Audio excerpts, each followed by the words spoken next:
Now, it's our top story, and Donald Trump has threatened to sue the BBC for $1 billion. It's over the editing of his speech in a Panorama documentary. That's right. His legal team is accusing the corporation of defaming the US president and has demanded a retraction, giving the broadcaster until Friday evening to respond. Well, last night on The Late Show Live, GB News' Ben Leo has an exclusive interview with the lawyer representing President Trump.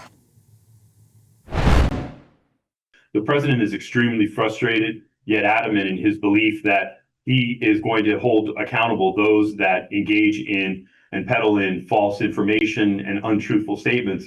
And so he's upset about it for his own benefit and really for the community as a whole, given the fact that institutions such as the BBC have the ability and the free rein to engage in such defamatory conduct. Now, US political commentator Paul Duddridge joins us now. Paul Duddridge, is this a stunt, or will we really see the US president going to war in court with our national broadcaster? It's definitely not a stunt. Look what he's done to CBS, ABC, Meta, are they called, and YouTube. He's gotten like 25 million, 24 million, 15 million, 16 from all of them. No, he follows through with these threats. You remember with Theresa May when she had her first meeting with Trump and she was saying problems she was having with the EU and it said sue, just sue. He does believe in litigation. This will go all the way unless there's a grovelling apology from the BBC. You're all going to be paying 30 quid extra, the Trump tax on your BBC licence next year. That's what's going to happen. Well, I was about to say the difference between the lawsuits in the US and the lawsuit that we're potentially talking about here with the BBC is that it's funded by the licence fee payers. So it would be us, effectively, that would be paying this.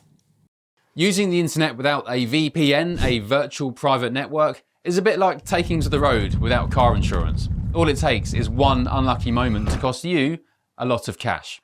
This video's sponsor is Private Internet Access. They are the VPN to help keep you safe. Click the link in the description below to find out why over 30 million people have downloaded PIA to protect themselves online. A virtual private network is an app that hides your IP address and helps keep your data private. When you're browsing the internet at home, you give up a large amount of data to businesses, to shops, and indeed to social media giants too. Hackers have the ability to steal your personal data with ease, including sensitive information such as passwords, keystrokes, and even your personal photos. Private Internet Access helps protect your personal data by encrypting your internet connection to keep your data out of the hands of cybercriminals. And it's not just hackers either to be concerned about. Information can be censored too. When Canada passed their C-18 bill, social media giants decided to ban news content on their platforms. But PIA can protect your ability to consume the news and content you love. Private Internet Access is available for Windows users, Mac OS, Android, Linux, iOS, and you can use one PIA subscription to protect an unlimited amount of devices. And we've got a huge GB News discount for you too. Click the link in this video's description and you'll get a massive 83% off PIA. That's under £2 a month, the price of a coffee, and you'll get an extra 4 months completely free on top. Also, there's a 30-day money-back guarantee too. Visit piavpn.com/GB News to start protecting yourself digitally today. Oh yeah, because of the unique way the BBC is funded, you're coughing up for their mess-ups whilst everybody else goes on to a cushy job, probably taking over the New York Times or something. That's the usual thing, isn't it? But every director general, so many director generals end in this ignominy. What was it? We had it with Greg Dyke with the sexed up dossier, the Hutton inquiry. We had George Entwistle with Savile. It's extraordinary. This is the way that they all go. But I just love the fact that Trump is not only taking care of the United States so beautifully, he's also cleaning house in the UK, doing very, very necessary work. I think it's remarkable to witness. It's not great, though, is it, to have the US president suing our national broadcaster at some point? There's got to be a reckoning there. Is it is it based on a legal issue here in the sense that was this documentary broadcast in America, do you know? Or is it some kind of damage caused just because it was broadcast in the UK? Because he's going to sue in the Florida court, isn't he?